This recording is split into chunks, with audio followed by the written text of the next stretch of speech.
वार्षिक उत्सव के पावन अवसर पर अपने महापुरुषों को याद करते हुए अपनी बातों को आप लोगों के सामने में रखता हूं। आज विश्व रत्न डॉक्टर बाबा साहब भीमराव अंबेडकर का जन्म हुआ था। डॉक्टर बाबा साहब भीमराव अंबेडकर वो शख्सियत हैं जो हजारों लाखों समस्याओं को झेलते हुए समाज को इस जगह तक लाया। डॉक्टर बाबा साहब भीमराव अंबेडकर आज वो शख्सियत हैं जो हर किसी दबे कुचले हुए व्यक्तियों को आज़ाद कर दिए, उन्हें अधिकार दे दिए। आज बाबा साहब अंबेडकर उन्होंने जाते जाते हम लोगों को कहा, मेरी जय जयकार मत करना,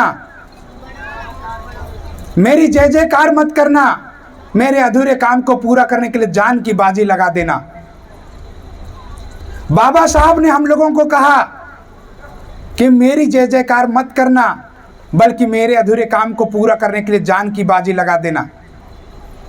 आज हम लोग एक स्कूल में खड़े हैं, एक स्कूल के प्रांगण में हम लोग बैठ करके हम लोग बाबा साहब की जयंती मना रहे हैं। बाबा साहब ने हम लोगों को कहा था कि जो लोग अपने इतिहास को नहीं जानते हैं उसे इतिहास सबक सिखाता है। आज हम लोगों को अपने आप को पहचानना होगा, अपने आप को जानना होगा, उसके बाद में बाबा साहब के विचारों को आगे बढ़ाना होगा।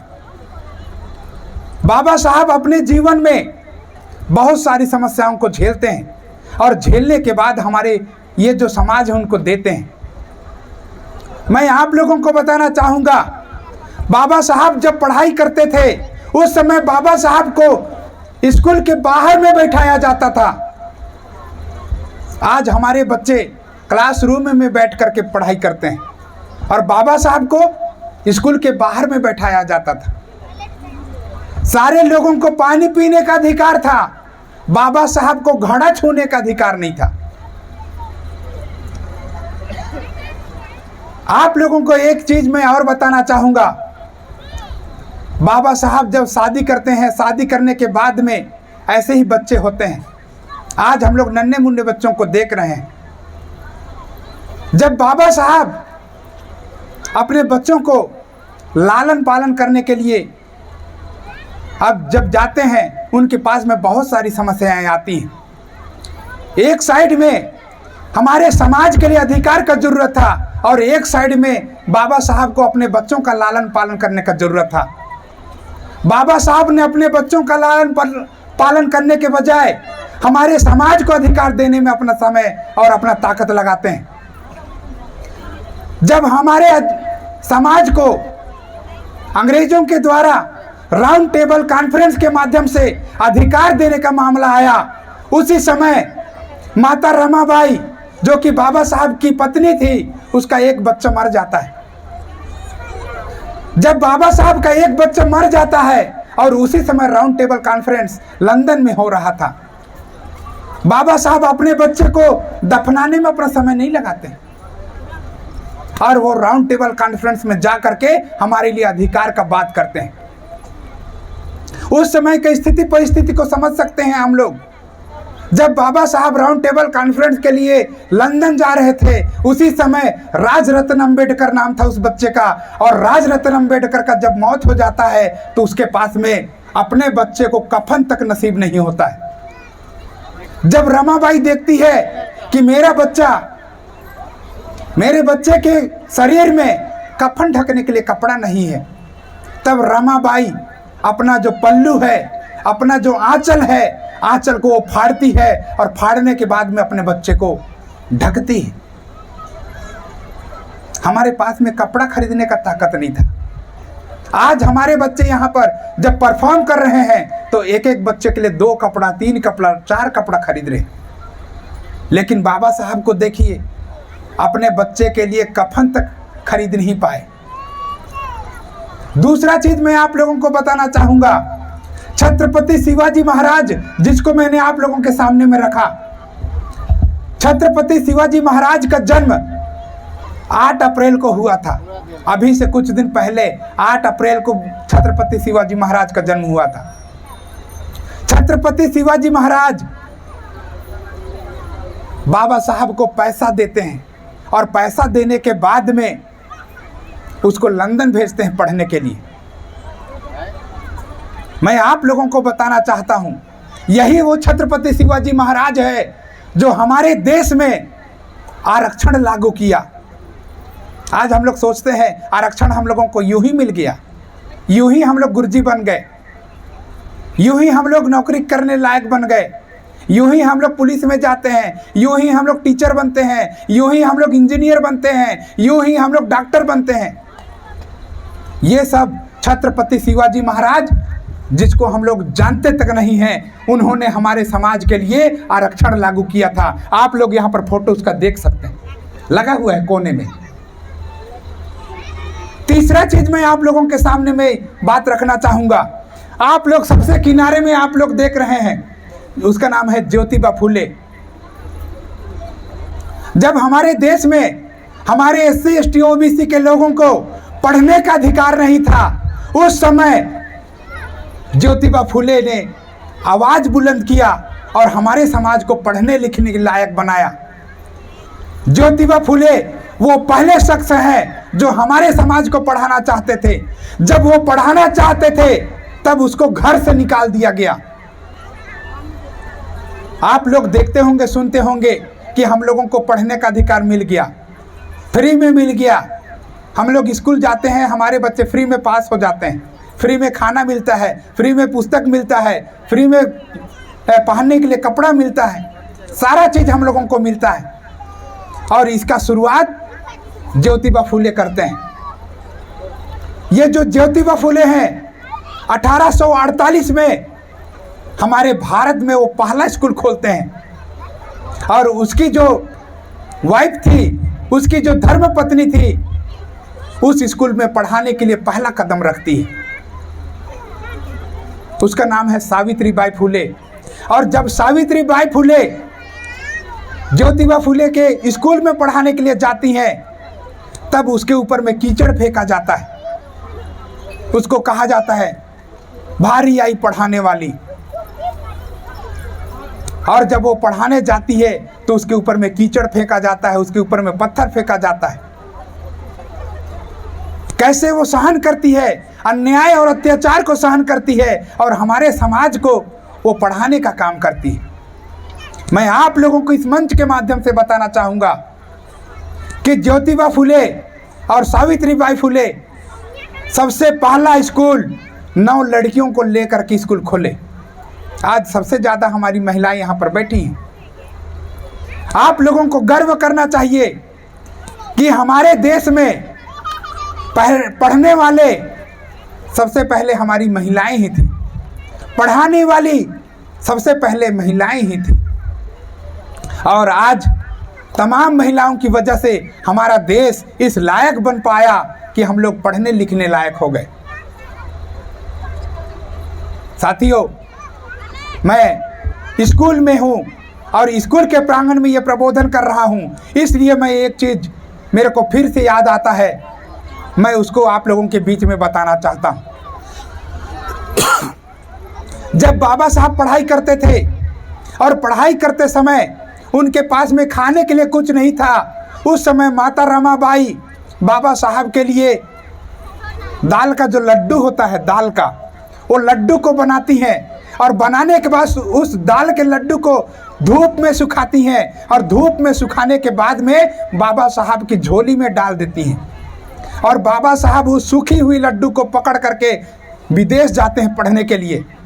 और जब पढ़ाई करते हैं उस समय सारे उसके दोस्त लोग खाने के लिए होटल में जाते हैं, सारे लोग होटल में जाते हैं नाश्ता करने के लिए,